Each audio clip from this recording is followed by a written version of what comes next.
ಅಮ್ಮ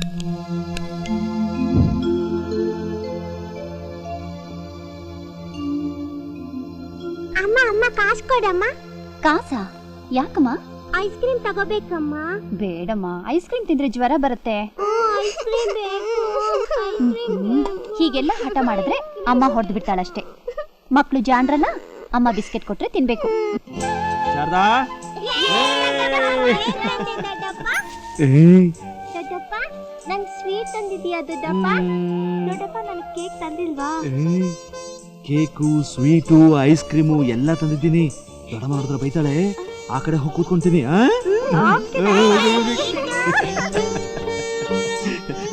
ಏನ್ರಿ, ಮಕ್ಳಿಗೆ ಸಿಹಿ ತಿಂಡಿ ಕೊಡೋದ್ ಬೇಡ ಅಂತ ಡಾಕ್ಟರ್ ಹೇಳಿದ್ರು ಕೂಡ. ಡಾಕ್ಟ್ರು ದುಡ್ಡು ಕಿತ್ಕೊಳಕ್ ಏನೇನೋ ಹೇಳ್ತಾರೆ. ಹಾಗಂತ ಮಕ್ಳ ಆಸೆ ನಿರಾಸೆ ಮಾಡಕ್ಕಾಗುತ್ತಾ? ಇಷ್ಟಕ್ಕೂ ಬುದ್ಧಿ ಇದ್ದು ನೀನೇ ಮಣ್ ತಿಂತಿದ್ದೆ ಮರ್ತ್ಬಿಟ್ಟ. ಏನು? ನಾನು ಮಣ್ ತಿಂತಿದ್ನಾ? ಯಾವಾಗ? ನನ್ನ ಮಗಳು ಶಾಂತಿ ಹೊಟ್ಟೆಯಲ್ಲಿದ್ದಾಗ. ಅಬ್ಬಾ, ಹೀಗಲ್ಲ ಹಾಗೆ ಅಂತ ನಾನೇನಾದ್ರೂ ಒಂದ್ ಮಾತು ಹೇಳಿದ್ರೆ ಹಾಗಲ್ಲ ಹೀಗೆ ಅಂತ ನೀವೇನಾದ್ರೂ ಉತ್ತರ ಕೊಡ್ತೀರಾ? ಶ್ರೀಮತಿ ಅವರೇ, ಈ ಸೆಕ್ಯೂರಿಟಿ ಧರ್ಮಣ್ಣನ ಸಂಬಳ 3,000 ರೂಪಾಯಿ. 200 ರೂಪಾಯಿ ಕಡಿಮೆ ಇದೆ. ಏನ್ ತಗೊಂಡ್ರಿ? ಯಾಕೆ ತಗೊಂಡ್ರಿ? ಅಯ್ಯೋ, ನಾನ್ ತಗೊಳ್ಳಿಲ್ಲ ಕಣೆ. ನಮ್ ಸ್ನೇಹಿತರ ಮಗಳದ ಮದುವೆ ಇತ್ತು, 100 ರೂಪಾಯಿ ಮೂಯಿ ಹಾಕಿದೆ. 200 ರೂಪಾಯಲ್ಲಿ ಮಕ್ಕಳಿಗೆ ಕೇಕು, ಸ್ವೀಟು, ಐಸ್ ಕ್ರೀಮ್. ಅದ್ರಲ್ಲಾಗಿ ನಾನು ಒಂದೇ ಒಂದು ಕಾಫಿ ಕುಡ್ದೆ. ಇದು ಪಕ್ಕಾ ಲೆಕ್ಕ. ಬಾಯ್ ಮಣ್ಣು ಹಾಕ.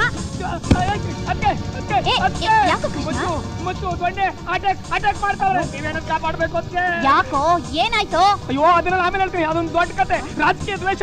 ನೀವು ಮೊದಲು ನನ್ನ ಕಾಪಾಡಿ. ಬನ್ನಿ ಬೇಗ, ಬನ್ನಿ ಬನ್ನಿ ಅದಕ್ಕೆ ನೀವು. ನಿಂತ್ಕೊಳ್ರಪ್ಪ. ಯಾರ್ ನೀವು?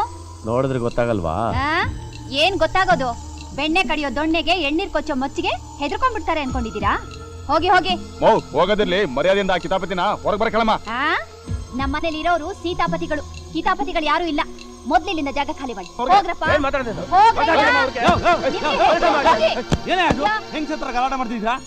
ಏನಾಯ್ತಾ? ಅಲ್ಲೇನ್ ಕೇಳ್ತೀಯ? ಇಲ್ಲಿ ಕೇಳು. ನಿನ್ ತಮ್ಮ ನಮ್ಮ ಏರಿಯಾಗ ಬಂದು ಕಿತಾಪತಿ ಮಾಡಿ ಜನಗಳನ್ನ ಎತ್ಕಟ್ಟಿ ಗಲಾಟೆ ಮಾಡಿಸಿ ಒಳಗೆ ಬಂದು ಸೇರ್ಕೊಂಡವನೆ. ನಿಜನಾ ಶಾರದಾ? ಸುಳ್ಳು ರೀ. ಬೆಳಗ್ಗೆ ಹೊರಗಡೆ ಹೋದವನು ಇನ್ನು ಮನೆಗೆ ಬಂದಿಲ್ಲ. ಹೌದು, ಇಷ್ಟ ಬೇಗ ಬರಲ್ವಲ್ಲ? ಅಲ್ವಾ? ನೋಡಪ್ಪ, ನನ್ ತಮ್ಮ ಬಂದ್ಮೇಲೆ ಅದೇನು ಅಂತ ವಿಚಾರಿಸ್ತೀನಿ, ನೀವು ಹೋಗಿ. ಸುಮ್ನೆ ಹೋಗಕ್ಕೆಲ್ಲ ಬಂದಿರೋದು, ನಿನ್ ತಮ್ಮನ್ ಕತೆ ಮುಗಿಸೋಗಕ್ ಬಂದಿರೋದು. ನಿನ್ ತಮ್ಮ ಒಳಗೆ ಇದ್ದಾನೆ. ನೋಡಿ, ನೀವ್ ಹಿಂಗೆಲ್ಲ ಹದ್ಮೀರಿ ಮಾತಾಡಿದ್ರೆ ಪೊಲೀಸ್ ಕಂಪ್ಲೇಂಟ್ ಕೊಟ್ಬಿಡ್ತೀನಿ ಅಷ್ಟೇ. ನನ್ ತಮ್ಮ ಇಲ್ಲ ಅಂತ ಹೇಳಾಯ್ತಲ್ಲ, ಹೋಗಿ ಹೋಗಿ. ತಮ್ಮಂಗ್ ತಕ್ಕ ಅಣ್ಣ ಕಣಯ್ಯ ನೀನು. ತಪ್ಪು ಮಾಡೋನ್ ಒಳಗಡೆ ಇಟ್ಕೊಂಡು ನಮ್ಮ ಮೇಲೆ ಕಂಪ್ಲೇಂಟ್ ಕೊಡ್ತೀನಿ ಅಂತೀಯಾ? ಇರ್ಲಿ ಇರ್ಲಿ, ಹೋಗಿಯಪ್ಪ ಹೋಗಿ. ಸರ್ತಿ ಭಾಷಣ ಬಿಯ್ಯಕ್ಕೆ ನಮ್ ಏರಿಯಾಕ್ ಬರ್ಲಿ, ಅವ್ನ್ ನೋಡ್ಕೋತೀವಿ. ಬರಲೇ. ಆಯ್ತು ಹೋಗಿ. ಅಕ್ಕ ಅಕ್ಕ, ಯಾರೋ ರೌಡಿಗಳು ನಮ್ಮ ಮನೆ ಹತ್ರ ಬಂದಿದ್ರಂತೆ, ಗಲಾಟೆ ಮಾಡಿದಂತೆ ನನ್ನ ಗಂಡನ ಹೊಡೆದಂತೆ. ನಿಜನಾ ಅಕ್ಕ? ಅಯ್ಯೋ, ಏನ್ರಿ ಇದು? ಬಟ್ಟೆ ಎಲ್ಲ ಚಿಂದಿ ಚಿಂದಿ, ಅಯ್ಯೋ ಮೂತಿ ಮುಗಿಸಿ ಮುಖ ಎಲ್ಲ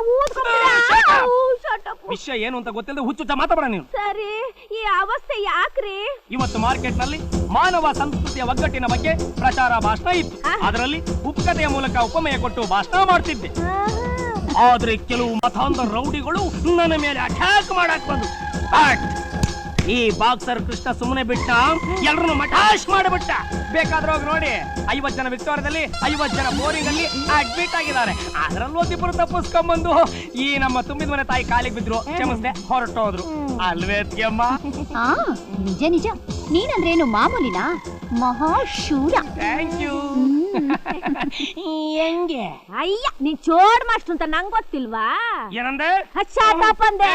ಈ ಸೇವಾ ಸಿಪಾಯಿ ಬಾಕ್ಸರ್ ಕೃಷ್ಣನ ಬಗ್ಗೆ ನಡುಮ ನಿಂತ್ಕೊಂಡು ಕೇವಲ ಮಾತಾಡ್ಬೇಡ. ಕರ್ನಾಟಕದ ಮನೆ ಮನೆ ಮಾತಾಗಿರೋ ನನ್ನ ಯೋಗ್ಯತೆನ ಹೊರಗಡೆ ಹೋಗಿ ನೋಡಿ ಗೊತ್ತಾಗುತ್ತೆ.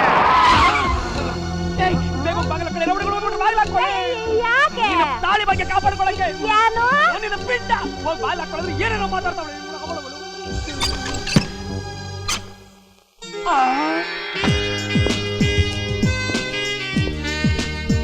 ಅಣ್ಣ ಅಂತೆ, ಬೇಗ ಬನ್ನಿ. ನಾಗೇಶ ಬಂದಿರೋ, ನಾಗೇಶ. ಕದರು ಸೂಪರು, ಕಾರು ಸೂಪರು. ನಮ್ದೇ ತಾನೇ? ನಮ್ದಲ್ಲ, ನಂದು. ಏನಿವತ್ತು ನನ್ನ ತಮ್ಮ ಮಿಂಚ್ತಾ ಇದ್ದಾನೆ? ಏನಪ್ಪ ನಾಗೇಶ, ಏನಿವತ್ತು ವಿಶೇಷ? ಅಣ್ಣ, ಇವತ್ತು ನನಗೆ ಜನರಲ್ ಮ್ಯಾನೇಜರ್ ಆಗಿ ಪ್ರಮೋಷನ್ ಸಿಕ್ತು. ಬಹಳ ಒಳ್ಳೇದಪ್ಪ, ಬಹಳ ಒಳ್ಳೇದು. ಅಷ್ಟೇ ಅಲ್ಲಣ್ಣ, ಕಂಪ್ನಿ ಮಾಲೀಕರು, ಕಾರ್ಮಿಕರು ಎಲ್ಲ ಸೇರಿ ನನಗೆ ಸನ್ಮಾನ ಮಾಡಿದ್ರು.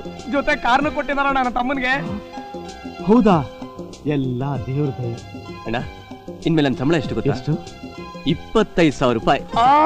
25,000? ತಗೊಳ್ಳಿ. ನಾಗೇಶ, ಇವತ್ತು ನನಗೆ ತುಂಬಾ ಸಂತೋಷ ಆಗ್ತಿದೆ ಕಣೋ. ಶಾರದಾ, ನಿನ್ನ ಹರಕೆ ಈಡೇರ್ತು. ನನ್ನ ಶ್ರಮ, ನಾನು ಕಂಡ ಕನಸೆಲ್ಲ ನನಸಾಯ್ತು ಕಣೆ.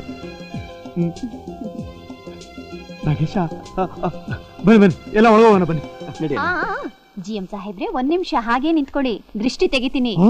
ಹೌದೌದು, ನಮ್ಮ ತುಂಬಿದ ಮನೆ ಜೇನುಗೂಡಿ ಇದ್ದಾಗೆ ಕಿವಿಯ ಕಣ್ಣು ಕರ್ಬ ಕಣ್ಣು ಬೀಳದೆ ಇರೋ ಹಾಗೆ ದೃಷ್ಟಿ ತೆಗಿಬೇಕು. ಇಲ್ಲೇ ಇರು. ಬಾ, ಬಾ, ಬಾ. ಅದಕ್ಕೆ ನನಗೂ ದೃಷ್ಟಿ ತೆಗೆದ್ಬಿಡಿ, ನಾನು ನಿಂತ್ಕೋತೀನಿ. ಏನ್ರಿ, ನೀವು ನಿಂತ್ಕೊಳ್ಳಿ. ನಾನಾ? ಹಾ. ಬಾಣ ಸರಿ. ಮಾಮೂಲಿ 7,000ನೇ ಕೊಟ್ಟಿದ್ದಾನೆ ನಿಮ್ ತಮ್ಮ. ಯಾವಾಗಲೂ ಅಷ್ಟೇ ತಾನೆ ಕೊಡೋದು? ಅದ್ ನನಗೂ ಗೊತ್ತು ರೀ. ಆದ್ರೆ ಅವನೇನ್ ಹೇಳ್ದ, ನನಗೆ ಪ್ರಮೋಷನ್ ಸಿಕ್ಕಿದೆ, ತಿಂಗಳಿಗೆ 25,000 ರೂಪಾಯಿ ಸಂಬಳ ಅಂತ ಹೇಳ್ದ ಅಲ್ಲ? ಹೌದು. ಆ 25,000 ರೂಪಾಯಿಲಿ ಏನೇ ಖರ್ಚಾಗಿ ಒಂದು 3,000 ರೂಪಾಯಿ ಹೋದ್ರು ಮಿಕ್ಕಿ ದುಡ್ಡು ಏನ್ ಮಾಡ್ದ? ಯಾಕೆ ಕೊಡ್ಲಿಲ್ಲ ಅವನು? ಕೊಟ್ಟಿರ್ತಿದ್ರೆ ನೀನ್ ತಾನೇ ಏನ್ ಮಾಡ್ತಿದ್ದೆ? ಉಳಿಸ್ತಿದ್ದೆ ರೀ, ಅವನ ಹೆಸರಿನಲ್ಲಿ ಬ್ಯಾಂಕಲ್ಲಿ ಇಟ್ಟಿರ್ತಿದ್ದೆ. ಅದೇ ಕೆಲಸ ಅವನು ಮಾಡಿ ನಿನ್ ಟೆನ್ಷನ್ ಕಡಿಮೆ ಮಾಡಿದಾನೆ ಅಂತ ತಿಳ್ಕೊ. ನೋಡಿ, ಈ ಮನೇಲಿ ಹಿರಿಯರು ಅಂತಿದ್ದಾರೆ, ಅವರ ಮರ್ಯಾದೆಗೂ ಒಂದು ಬೆಲೆ ಇದೆ ರೀ. ಅವ್ರ ಹೃದಯದಲ್ಲಿ ತಂದೆ ತಾಯಿ ವಾತ್ಸಲ್ಯ ಇದೆ. ಪೂರ್ತಿ ಸಂಬಳ ತಂದು ಕೈ ಕೊಟ್ಟು ಖರ್ಚಿಗೆ ಇಷ್ಟು ಬೇಕು ಇಷ್ಟು ಉಳಿಸ್ತೀನಿ ಅಂತ ಹೇಳಿ ತಗೊಂಡು ಹೋಗಿದ್ದಿದ್ರೆ ನಮ್ಗೆ ಎಷ್ಟು ಸಂತೋಷ ಆಗ್ತಿತ್ತು. ಇಂಥ ಚಿಕ್ಕ ವಿಷಯನೆಲ್ಲ ದೊಡ್ಡದು ಮಾಡಕ್ ಹೋಗ್ಬೇಡ. ಆ ಸಣ್ಣತನ ನನಗಿಲ್ಲ ರೀ. ಆದ್ರೆ ಇಂಥ ಚಿಕ್ಕ ಚಿಕ್ಕ ವಿಷಯದ ಕಿಡಿಗಳು ನಾಳೆ ಕೆಂಡದುಂಡಿಯಾಗಿ ದೊಡ್ಡ ದೊಡ್ಡ ಸಮಸ್ಯೆ ಬರಬಹುದು. ಜೋಪಾನ ಅಂತ ಹೇಳ್ತಾ ಇದ್ದೀನಿ. ಏನ್ ಶಾರದಾ ನೀನು ಯಾಕೆ ಹೀಗೆ ಮಾತಾಡ್ತಾ ಇದ್ಯಾ? ನನ್ನ ತಮ್ಮ ನಾಗೇಶನ್ಗೆ ನಮ್ಮಿಬ್ಬರ ಬಗ್ಗೆ ತುಂಬಾ ಗೌರವ ಇದೆ. 7 ವರ್ಷದ ಮಗುವಿನಿಂದ ಅಪ್ಪ ಅಮ್ಮನ ತರ ಸಾಕಿ ಬೆಳೆಸಿ ವಿದ್ಯಾವಂತನಾಗಿ ಮಾಡಿ ಒಳ್ಳೆ ಉದ್ಯೋಗ ಕೊಡಿಸಿರೋದು ನಮ್ಮ ಅಣ್ಣ ಅತ್ತಿಗೆ ಅನ್ನೋದು ಅವನು ಚೆನ್ನಾಗಿ ಗೊತ್ತಿದೆ. ನಮ್ಮ ತ್ಯಾಗನ ಅವನು ಯಾವತ್ತೂ ಮರ್ತಿಲ್ಲ, ಮರೆಯೋದೂ ಇಲ್ಲ. ದಯವಿಟ್ಟು ನೀನು ಅವನ ಬಗ್ಗೆ ಯಾವುದೇ ರೀತಿಯಾದ ಅನುಮಾನ ಪಡಬೇಡ. ಅಣ್ಣ ಅಣ್ಣ, ಬಂದೆ ನಾಗೇಶ. ಆಫೀಸ್ಗೆ ಹೊರಟಿದ್ದಾನಂತ ಕಾಣುತ್ತೆ, ಕಳಿಸ್ಬಿಟ್ಟು ಬರ್ತೀನಿ. ಏನಪ್ಪ ನಾಗೇಶ, ಏನಾಯ್ತು? ಓ ನೋಡೋಣ, ನನ್ನ ಶೂನೇ ಕಾಣಿಸ್ತಾ ಇಲ್ಲ. ಶೂನಾ? ಇಲ್ಲೇ ಇದೆಯಲ್ಲಪ್ಪ. ಅಯ್ಯೋ ಇದಲ್ಲಣ್ಣ, ಬ್ರೌನ್ ಕಲರ್ದು ಹೊಸದು. Brown colour shoe? ಇರಪ್ಪ ನೋಡ್ತೀನಿ. ಎಲ್ಲಿಟ್ಲು? ಶಾಂತಿ, ಏ ಶಾಂತಿ, ಏನಪ್ಪ? ಬ್ರೌನ್ ಕಲರ್ ಶೂ ಅಂತ ಎಲ್ಲಿಟ್ಟೆ? ಅಲ್ಲೇ ಇಟ್ಟಿದ್ದೀನಲ್ಲಪ್ಪ. ಎಲ್ಲಿ? ಓ ಆಹಾ, ತಗೋಪ್ಪ, ಇಲ್ಲೇ ಇದೆ. ಶೂನ ಪಾಲಿಶ್ ಮಾಡಿ ಕೆಳಗೆ ಇಡೋದು. ಮೇಲಿಟ್ರೆ ಧೂಳಾಗಲ್ವೇನಪ್ಪ? ಸರಿ, ಮಾತಾಡ, ಸುಮ್ಮನೆ ಇರು. ಅದಿರ್ಲಿ, ಯಾರು ನನ್ನ ಶರ್ಟನ್ನ ಇಸ್ತ್ರಿ ಮಾಡಿದ್ದು? ಚಿಕ್ಕಮ್ಮನೆ. ಹಲೋ ಮೇಡಮ್, ಇಸ್ತ್ರಿ ಮಾಡಕ್ ಬಂದ್ರೆ ಮಾಡ್ಬೇಕು, ಇಲ್ಲ ಅಂದ್ರೆ ಸುಮ್ಮನೆ ಇರ್ಬೇಕು. ಯಾಕಪ್ಪ ನಾಗೇಶ, ಏನಾಯ್ತು? ಇಲ್ಲಿ ನೋಡೋಣ ಎಷ್ಟೊಂದು ಸುಕ್ಕಿದೆ ಅಂತ. ಈಗ ಇಸ್ತ್ರಿ ಮಾಡೋದು? ಹೌದಾ? ಸೀರೆ ಪಂಚೆ ಖರ್ಚಿಪೆಲ್ಲ ಚೆನ್ನಾಗಿ ಇಸ್ತ್ರಿ ಮಾಡ್ತಿದ್ಲಲ್ಲ. ಹೋಗ್ಲಿ ಬಿಡಪ್ಪ, ನೀನ್ ಕೋಪ ಮಾಡ್ಕೋಬೇಡ. ಇನ್ಮೇಲೆ ನಿನ್ ಬಟ್ಟೆ ಎಲ್ಲ ನಾನೇ ಇಸ್ತ್ರಿ ಮಾಡ್ತೀನಿ. ಸಾಕು ಸಾಕು, ನಿಮ್ ಸಮಾಧಾನ ಸಂಧಾನ ಏನು ಅಂತ ನನಗೆ ಗೊತ್ತು. ಇನ್ಮೇಲಾದ್ರೂ ಸ್ವಲ್ಪ ಸ್ಟ್ರಿಕ್ಟ್ ಆಗಿರೋದನ್ನ ಕಲೀರಿ. ನೀನು ಹೇಳೋದು ನಿಜಾನೇ. ನೀನು ಆಫೀಸ್ ಟೈಮ್ ಆಯ್ತು, ನೀನು ನಡಿ ನಡಿ. ಶಾಂತಿ, ಚಿಕ್ಕಪ್ಪ ಬ್ರೀಫ್ ಕೇಸ್ ತಗೊಂಡೋಗಿ ಕಾರಲ್ಲಿ ಇಡು. ಹೋಗು. ಏಯ್ ಬಾಯ್ಲಿ, ಬಾಯ್ಲಿ ಅಂದೆ. ಅಲ್ಲ, ಈ ಮನೆಯಲ್ಲಿ ತಿಕ್ಕೋದು ತೊಳಿಯೋದು ತಿನ್ನೋದು ಬಿಟ್ರೆ ಬೇರೆ ಏನಿದೆ ಕೆಲಸ ನಿಂಗೆ? ಕುಶತಾಗಿ ಇದ್ದಾಗ ಅವ್ನ ಬಟ್ಟೆ ಸರಿಯಾಗಿ ಇಸ್ತ್ರಿ ಮಾಡಿರೋದಕ್ಕೆ ಏನ್ ದಾಡಿ ನಿಂಗೆ? ಗದ್ರಬೇಡಿ ನನ್ನ, ನಾನೇನು ತಪ್ಪು ಮಾಡಿಲ್ಲ. ನನಗೆ ಗೊತ್ತಿದ್ದಾಗ ನಾನು ಇಸ್ತ್ರಿ ಮಾಡಿದೀನಿ. ಚೆನ್ನಾಗಿಲ್ಲ ಅಂದ್ರೆ ರೋಪ್ ಹತ್ರ ಕೊಟ್ಟು ಮಾಡಿಸ್ಕೋಬೇಕು. ಅದನ್ನ ಬಿಟ್ಬಿಟ್ಟು ನಾನು ಜನರಲ್ ಮನೆ ಹತ್ರ ರೋಪ್ ಯಾಕೆ ಹಾಕ್ಬೇಕು? ರೋಪ್ ಹಾಕೋದಕ್ಕೆ ಅವನಿಗೆ ಹಕ್ಕಿದೆ, ಆ ಹಕ್ಕು ನನಗಿಲ್ಲ. ವಯಸ್ಸಿನಲ್ಲಿ ದೊಡ್ಡನಾಗಿರೋದ್ರಿಂದ ಮಾತ್ರ ಯಜಮಾನ ಅನ್ಕೊಂಡಿದ್ದೀನಿ ನಾನು. ನಿಜವಾದ ಯಜಮಾನ ನನ್ನ ತಮ್ಮ. ಜೇನು ಗುಂಡಾಗಿರೋ ಈ ಮನೆ ಸಾಕ್ತಾ ಇರೋದು ಅವನ ದುಡಿಮೆಯಿಂದ. ನನಗೆ ಬರೋ ಜುಜುಬಿಡಿ ಸಮಯದಲ್ಲಿ ಈ ಮನೆ ಬಾಡಿಗೆ ಕಟ್ಟಕ್ಕಾಗುತ್ತೆ ಅಷ್ಟೇ.